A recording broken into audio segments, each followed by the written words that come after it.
सो hey guys, news brothers. तो first of all बात कर लेते हैं बिग बॉस के बारे में। बिग बॉस में अभी एक कंटेस्टेंट बिल्कुल भी इन्वॉल्व हो चुका है जिसका नाम बिल्कुल भी आयशा खान है, जो कि मुनव्वर फारूकी की बिल्कुल भी गर्लफ्रेंड है।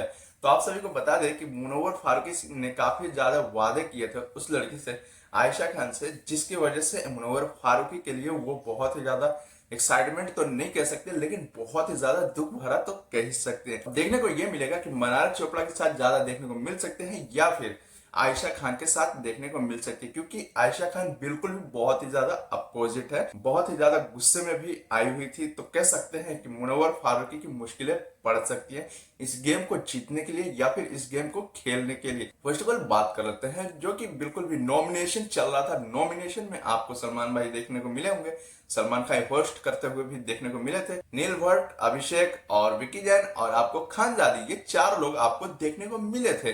लेकिन इनमें से चार लोग बिल्कुल भी नॉमिनेटेड थे, तो इनमें से किसी एक को घर को जाना था छोड़कर, तो उनमें से बिल्कुल भी खानजादी गई, क्योंकि खानजादी को वोट बहुत ही कम पड़ा था।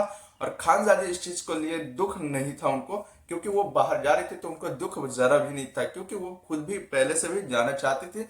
लेकिन बाद में उनका प्लान सडनली से बदल गया था, तो वो बोल रही थी मुझे नहीं जाना है, लेकिन फिलहाल उनको जाना पड़ रहा था क्योंकि उनकी वोट कम थी। तो इस बारे में आप सभी का क्या ओपिनियन है? कौन कैसे खेल सकता है? क्या मुनव्वर फारूक विनर हो सकते हैं या फिर कौन हो सकता है? कमेंट सेक्शन में जरूर से बताइएगा। तो फर्स्ट ऑफ ऑल बात कर लेते हैं अगली अपडेट के बारे में। बात कर लेते हैं एनिमल मूवी के बारे में। एनिमल मूवी जो कि निकले हुए थोड़े समय हो चुके हैं, यानी कि तीसरे वीक के अंदर आने को जा रहा है, लेकिन यह फिल्म अभी भी परफॉर्मेंस बहुत ही अच्छा खासा है। तो कह सकते हैं कि बहुत ही अच्छा खासा परफॉर्मेंस है। तो अब तक इस फिल्म ने 817 करोड़ रुपए की कमाई कर लिया है। कह सकते हैं कि बहुत ही अच्छे तरीके से कमाई कर रहा है। लेकिन world wide box office collection मिला के मैंने बताया आप सभी को, तो 817 करोड़ कम नहीं होते और ये बिल्कुल भी 1000 करोड़ क्रॉस कर सकती है। वेबसाइट को वगैरह को बेच दिया जाता है जैसे डिज्नी हॉटस्टार वगैरह वगैरह, तो इसको मिलाकर लगभग कह सकते हैं कि 1500 करोड़ तो इजिली कमा सकता है यह फिल्म। तो इस बारे में आप सभी का क्या ओपिनियन है?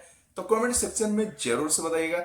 तो बढ़ते हैं अगली अपडेट के बारे में। फर्स्ट ऑफ ऑल बात कर लेते हैं पुनीत सुपरस्टार के बारे में। पुनीत सुपरस्टार जो कि अपने क्रेजी क्रेजी स्टाइल से जाने जाते हैं, वो हर हरकतें करते हैं जिसे उनको पसंद है, या कि लोगों को भी वही चीज पसंद है, जिसके कारण से वो बिल्कुल भी कुछ चीजें ऐसी ऐसी चीजें करके दिखाते हैं कि वो आपको शॉक कर सकता है। लेकिन हाल ही में कहीं शादी हो रहा था, तो उन्होंने किस तरीके से डांस किया और बेगानी शादी में कैसे वो पहुंचे।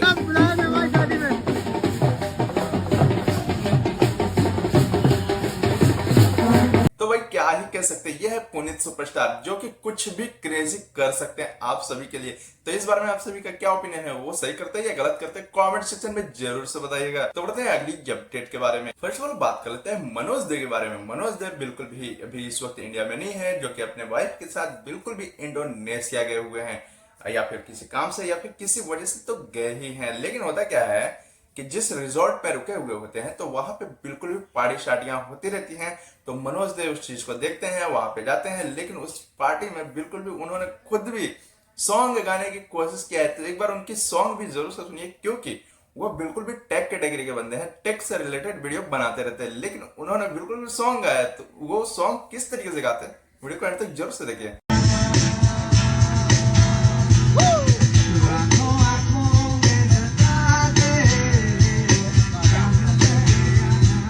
तो भी क्या ही कह सकते, कुछ भी करना पड़ सकता है इंसान को, जो कि बहुत ही अच्छे तरीके से उन्होंने सॉन्ग गाया, जो कि काफी सारे लोगों को पसंद आया। तो इस बारे में आप सभी का क्या ओपिनियन है? बेस्ट सॉन्ग गाते हैं या फिर टेक कैटेगरी में वो टेक सही तरीके से बताते हैं? कमेंट सेक्शन में जरूर से बताइए। तो बढ़ते हैं अगली अपडेट के बारे में। फर्स्ट ऑफ ऑल बात कर लेते हैं दाऊद इब्राहिम के बारे में। दाऊद इब्राहिम जो कि अंडरवर्ल्ड डॉन है, जो कि जब था तब था। लेकिन बात करते हैं कि दाऊद इब्राहिम बिल्कुल भी इस वक्त ट्रेंड कर रहा है ट्विटर पे, वो भी एक नंबर पे। तो आखिर क्या रीजन है जो इतने ट्रेंड कर रहा है? होता कुछ हुआ है कि दाऊद इब्राहिम बिल्कुल भी कराची में रहते हैं और उनको किसी अज्ञात व्यक्ति ने, यानी कोई अनजान शख्स, उनको बिल्कुल भी जहर खिला के मार देता है। तो भाई क्या ही कह सकते हैं, जो कि इस वक्त बहुत ही ज्यादा ट्रेंड कर रहा है और इसके कई सारे मीम्स भी बन रहे हैं। तो इस बारे में आप सभी का क्या ओपिनियन है? क्या ही कह सकते हैं? कमेंट सेक्शन में जरूर से बताइएगा। तो बढ़ते हैं अगली अपडेट के बारे में। फर्स्ट ऑफ ऑल बात कर लेते हैं मुनव्वर फारूकी के बारे में। वहीं पे मुनव्वर फारूकी बिल्कुल भी ट्विटर पे दूसरे नंबर पे ट्रेंड कर रहे हैं। होता क्या है जिसके कारण से वो बिल्कुल भी इस वक्त ट्रेंड चल रहे हैं, वो है बिल्कुल भी आयशा खान।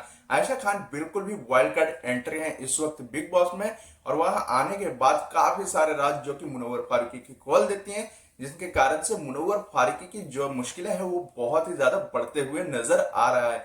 ऐसे इसलिए क्योंकि आयशा खान भी इस वक्त तीसरे चौथे नंबर पे वो भी इस वक्त ट्रेंड कर रही है ट्विटर पे। स्टॉप डिफेमिंग मुनव्वर फारूकी, वो इसलिए ट्रेंड कर रहा है क्योंकि जब से आयशा खान आई हुई हैं तब से वो उनके बारे में गलत ही बोलती चली जा रही हैं, और उस चीज पे बिल्कुल भी कुछ चीजें हैं जो एग्री कर रहे हैं मुनव्वर फारूकी, और कुछ चीजें ऐसे हैं जो एग्री नहीं कर रहे हैं। तो कह सकते हो कि मुनव्वर फारूकी की मुश्किलें जो है इस वक्त बहुत ही ज्यादा बढ़ रही हैं। कह सकते हैं इस चीज को बिल्कुल भी बहुत ही ज्यादा ट्रेंड चलाया गया है कि मुनव्वर फारूकी को बदनाम करना बंद करो।